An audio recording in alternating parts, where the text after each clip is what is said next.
Alright, so today we're going to talk about how to remove the glass from a PVC window.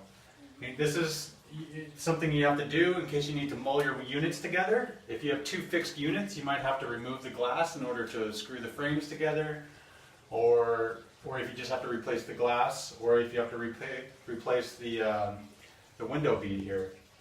So the tools you're going to need for this, where it works well is like a 1-2 inch putty knife.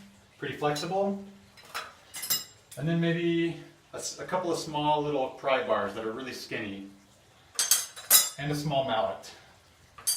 So what I do first is we're going to pick the longest run on your window, which in this case is the top and the bottom, and you start in the middle, and we'll try to loosen it up from the middle, and just kind of wedge in there a little bit, and see how we're starting to separate our window bead from the window sash. And you can kind of pry that up a little bit. And then once you get it started, you can come in with something a little more durable, like these small pry bars, and just continue working the window bead up from the groove that connects the two together. So I'm just going to continue this.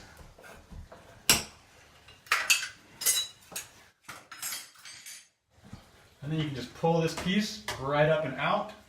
You'll see that it has these this channel right here, or the channel in here that connects, and so it clips right into the place. So that's all we're disengaging it from.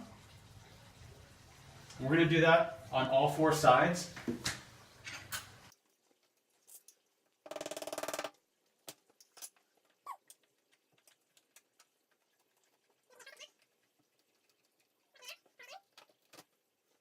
Make sure you have your suction cups on the glass so that when you take the last ones out, you have hands on.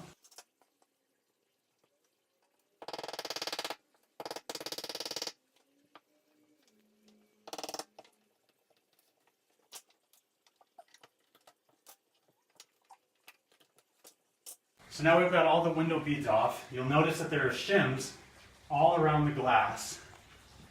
These plastic shims, and the plastic shims keep the glass shimmed up and spaced out from the frame itself, from the sash. And so whenever you take the glass out, you need to pay attention to which color shims are at the bottom. That's the most important, so you can put those back in place.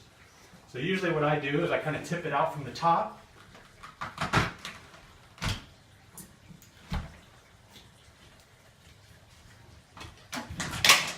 Your shims will come out, but your glass comes right out. So we're putting the glass back in. I've got the shims that I started with sitting at the bottom. That keeps the glass separated from the sash. And then as I put it in, I've got a shim on the side. I'm going to push the glass all the way over towards the shim, which gives me enough space on this side to get this shim in. It's a tight fit, but that's what holds the glass into place. It shouldn't be so tight that you're going to crack the glass or anything, but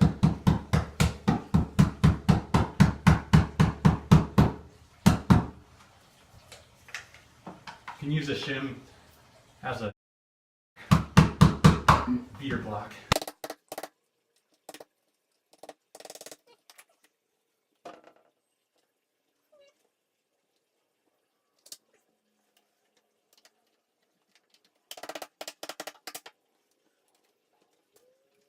And when you're putting them back in, start with putting your shorter ones in first, because they're harder to bend into place. You'll see when you put the next one in, it's nice to have a little bit of bending action. So now you do the longer ones, and you'll see why it's important to have the short ones first, because now we need to flex a little bit. Flex it, get those corners in there. And then as you hammer it down, it'll push out on the corners,